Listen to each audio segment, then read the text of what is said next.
भजन है।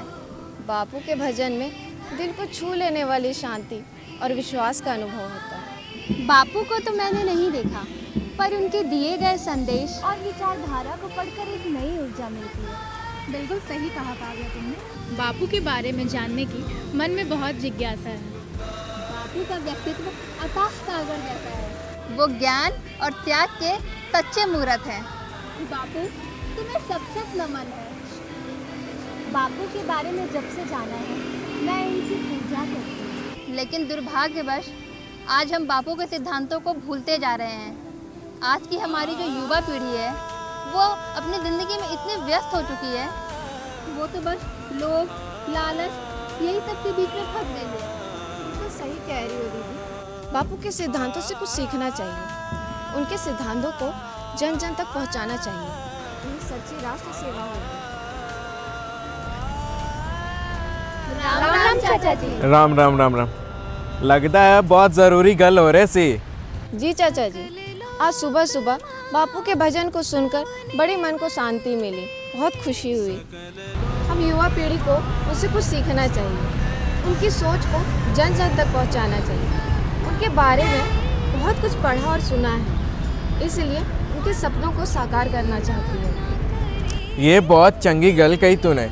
सत्य और अहिंसा के पुजारी बापू, जिन्होंने महात्मा गांधी कहते हैं, जिसने ब्रिटिश हुकूमत को हिला के रख दिता सी, सानू नू अंग्रेजों ते गुलामी ते जंजीरों से मुक्त करा दिता सी। जी चाचा जी, मैंने भी गांधी जी के बारे में बहुत कुछ शोध किया है। उनके बारे में बहुत सारी जानकारियाँ हासिल की है। पैणा ये जानकारी लोकानू तक पहुंचा दो, खास कर दे नौजवानों दे बीच जो बापू दे मार्गदर्शन भूलते जा रहे हैं। चाचा जी, ये तो मेरा सौभाग्य होगा कि मैं गांधी जी के आदर्शों को जन जन तक पहुंचाऊंगी, और यही बापू की सच्ची श्रद्धांजलि होगी। मैं भी तोड़े नाल कदम से कदम मिला के साथ चलूंगा। तो चलो हम सब मिलकर बापू के संदेश को जन जन तक पहुंचाते हैं। चलिए चलो। खुश रहो बेटा, मैंने तुम्हें पहचाना नहीं। मैं करतार, ये बच्चे आपके दर्शन के लिए आए। इन्होंने अपना आशीर्वाद और अपना मार्गदर्शन प्रदान करें। बच्चों, ये स्वतंत्रता संग्राम में महात्मा गांधी के साथ थे। दादाजी, हम सभी को बापू के बारे में जानने की बड़ी जिज्ञासा। कृपया करके उनके बारे में कुछ बताइए ना। हाँ बेटी, बतलाऊंगा, जरूर बतलाऊंगा। सन 1942 का समय था। पूरा देश अंग्रेजों के अधीन गुलाम था। उन दिनों मैं 10वीं कक्षा का छात्र था। गांधी जी के नेतृत्व में सारा भारतवर्ष एकजुट होकर अंग्रेजों के विरुद्ध खड़ा था।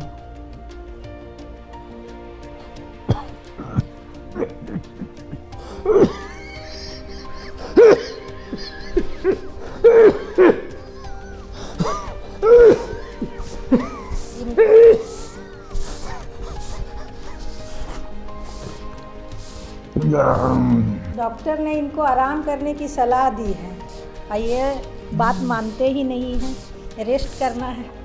तुमने डिस्टर्ब नहीं किया, बहुत तुम पर सारे भारत को गर्व है। तुम जैसे लोगों को, नई पीढ़ी के लोगों को, जो आज भी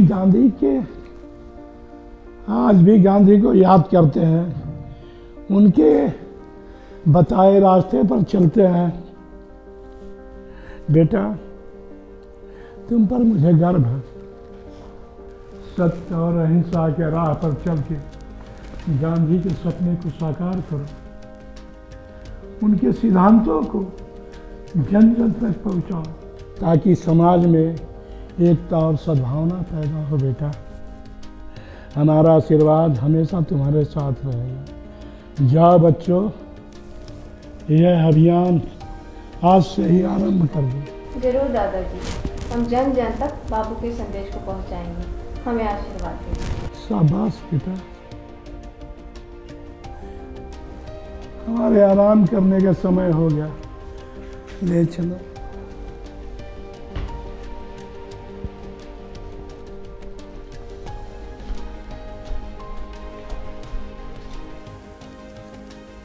सुधांशु बाबू देखिए आपसे मिलने के लिए आए हुए हैं।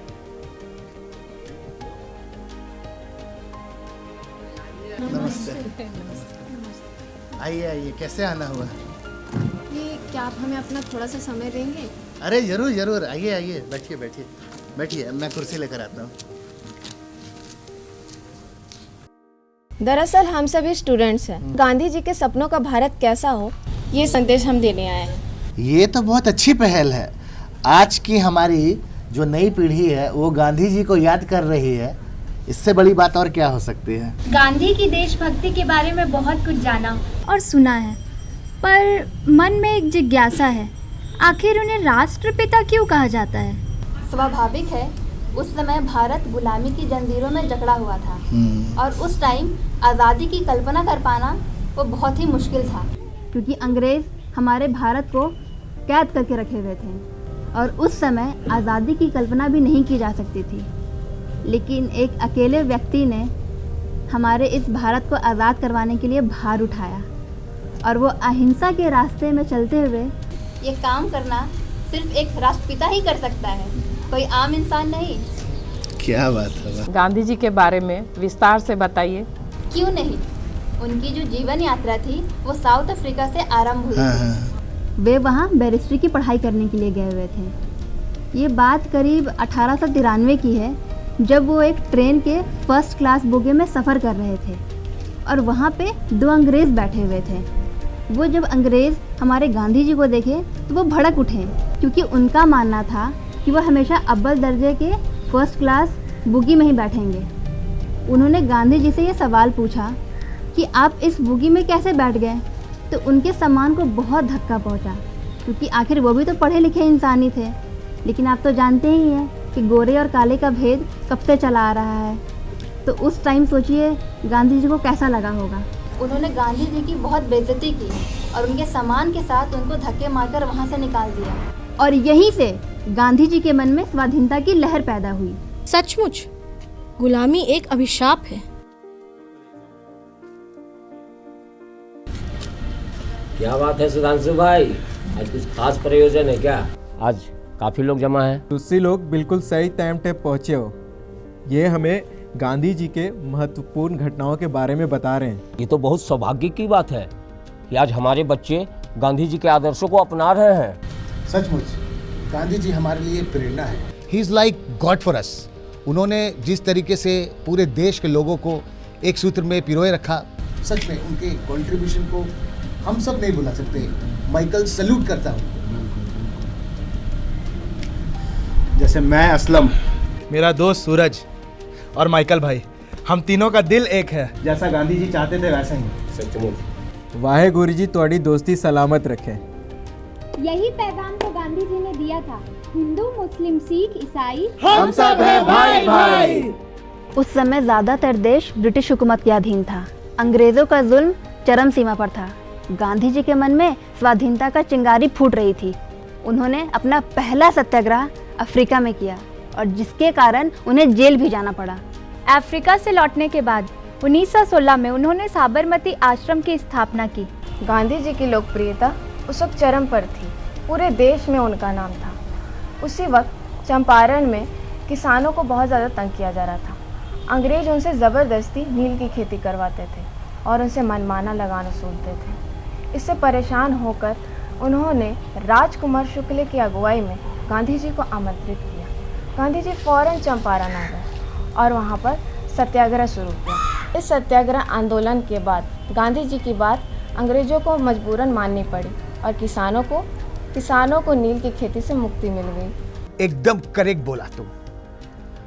बापू के कंट्रीब्यूशन और सैक्रिफाइस को हम सब कभी नहीं भूल सकते। इसके बाद वे लगातार अंग्रेज़ों के विरुद्ध अहिंसात्मक तरीके से जवाब देते रहे। इसी क्रम में मील मजदूर आंदोलन, दांडी यात्रा, खिलाफत आंदोलन, असहयोग आंदोलन और कई महत्वपूर्ण आंदोलन के जनक भी रहे। सबसे बड़ी बात, भारतीय इतिहास की सबसे महत्वपूर्ण घटना 1942 की भारत छोड़ो आंदोलन। करो या मरो के नारे से गांधी जी ने अंग्रेज़ों की नींव हिलाकर रख दी थी। फिर क्या होना था?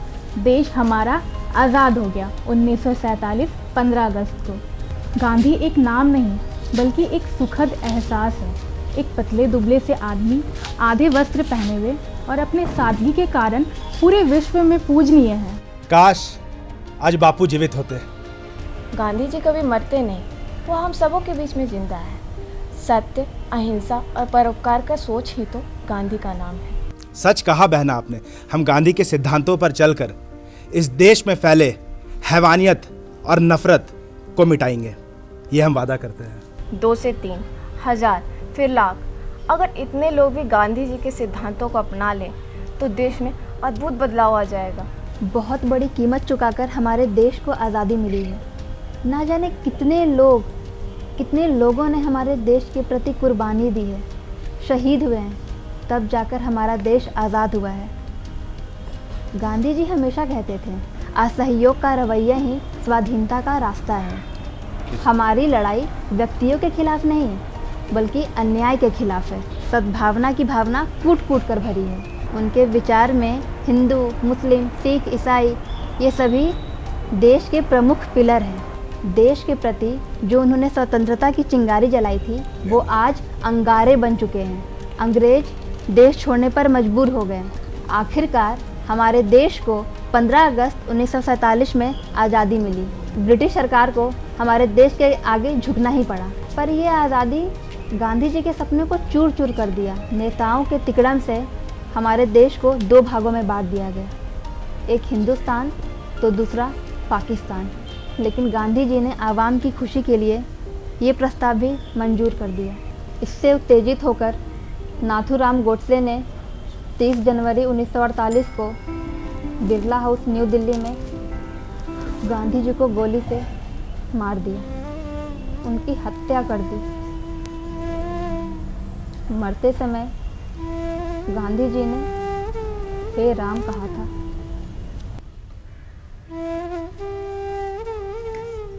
गांधी जी हमारे बीच नहीं रहे हैं, लेकिन उनके बताए हुए रास्ते और सिद्धांत पर चलकर हमारा देश भारत आज अग्रसर है। आओ हम सब मिलकर राष्ट्रपिता महात्मा गांधी को नमन करें।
भारत की जयकार, भारत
भारत की संतान है, कोटि कोटि बंधु की गाया।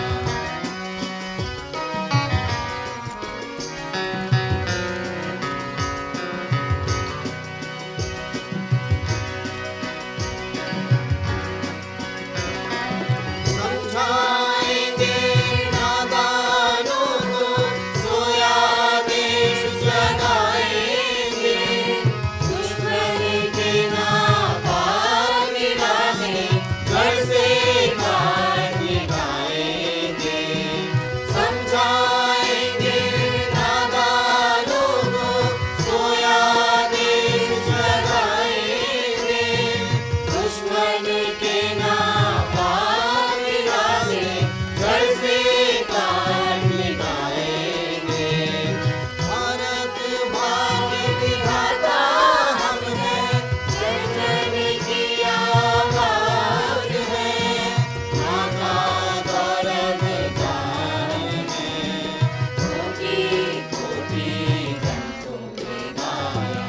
माता गौरव गान है, एक रहे हैं एक रहेंगे, भारत की संतान है, कोटि कोटि बंधु की गाया।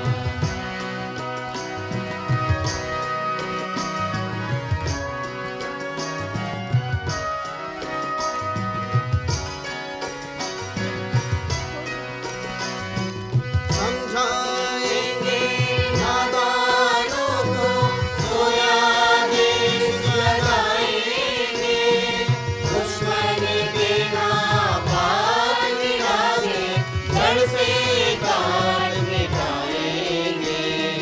भारत भाग्य विधाता हम हैं, जन जन की आवाज है, माता गौरव गान है, कोटि कोटि बंधु की गाया।